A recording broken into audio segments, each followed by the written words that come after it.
Aujourd'hui, je suis en présence de M. Christian Murphy, responsable des projets ici au Tour Frontenac. Puis, bienvenue. Merci. Oui, aujourd'hui, on va parler des travaux dans les ascenseurs. Ça va être quoi, ces travaux-là? Bien, c'est des travaux de modernisation partielle. Okay? OK. Nos ascenseurs ont été tous rénovés en 1995. Donc, ça fait 21 ans. L'utilisation qu'on en fait, parce que ça circule beaucoup, on doit faire des travaux pour prolonger la vie, là, pour pas arriver avec des gros problèmes. Donc, on va débuter lundi prochain, le 26 septembre. Ça va durer, cette phase-là va durer 3 semaines pour faire les 6 ascenseurs où est-ce qu'on va changer tout ce qui est question d'informatique là, OK. en haut dans les salles d'ascenseur. Les travaux se divisent en 3 phases. Ça, c'est la première phase. La deuxième phase, elle ne va que toucher le Dahlia. OK. Où est-ce qu'on va faire la rénovation des machines. On va reconditionner les machines. Donc, les machines, on parle de ce qui tire les ascenseurs, Oui. etc. Donc, on va remplacer des roulements à billes dedans, des scellants, etc. Ça va durer aussi à peu près 2 jours et demi par ascenseur.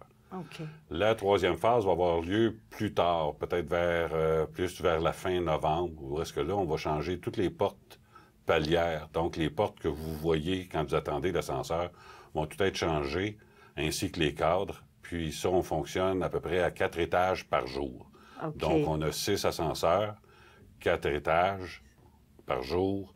On peut voir que pour un ascenseur, ça va nous prendre environ 3 jours et demi, peut-être 4 jours pour y arriver. Donc, à 6 ascenseurs, on a pour 1 mois à peu près à changer les portes. Puis ensuite à ça, bien, tout est terminé, puis on repart comme Je si de rien me n'était. demandais, quand on est sur les étages, il y a 2 ascenseurs, il y en a tout le temps un, bien, sauf au Dahlia qui va dans les garages. À ce moment-là, les ascenseurs qui vont au garage, là, est-ce que ça va nuire aux gens? Ou, Bien, quand on va faire, par exemple, dans l'Acacia, quand on va faire l'ascenseur qui va au sous-sol, Oui. bien, l'ascenseur du Camellia va être disponible pour aller au sous-sol. Bon. OK. On fera jamais les... D'abord, on ne fait jamais 2 ascenseurs en même temps. Oui, c'est ça. Ça va se faire toujours un par un. Oui. Donc, c'est certain que, dépendant de la phase des travaux, il va y avoir un arrêt d'ascenseur qui va au sous-sol à un moment donné. Oui, c'est sûr. Hein? Puis, je me demandais aussi, est-ce que les locataires vont être informés un peu à l'avance des travaux? Est-ce qu'il va y avoir des affiches ou dans les ascenseurs? Pour lundi, c'est déjà affiché. C'est déjà affiché, OK. J'ai modifié un peu le style d'affiche qu'on fait normalement. Oui. J'ai essayé de rendre ça très voyant, accroche-œil. Donc, les gens n'ont juste à observer nos babillards.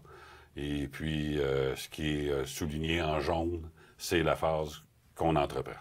D'accord. Fait que c'est aux gens de regarder aussi. Il y a un effort à faire. Oui, puis qu'on demande aux gens d'être patients durant les travaux aussi, hein? Oui, c'est certain que dans un édifice où est-ce qu'il va y avoir un ascenseur d'arrêté, il peut nous arriver une urgence, là, une ambulance qui vient, un incendie, des pompiers, n'importe quelle urgence peut arriver. Donc, il va falloir être patient. Un déménagement. Il va falloir être patient. Il va falloir accepter ça, mais c'est pour le mieux, parce qu'après ça, bien, on va avoir beaucoup moins de problèmes avec nos ascenseurs. Oui, puis ça va prolonger la vie des ascenseurs. Entre autres. Oui. Bien, merci beaucoup, M. Murphy, d'être venu aujourd'hui à mon entrevue. Ça me fait plaisir. Merci. Merci.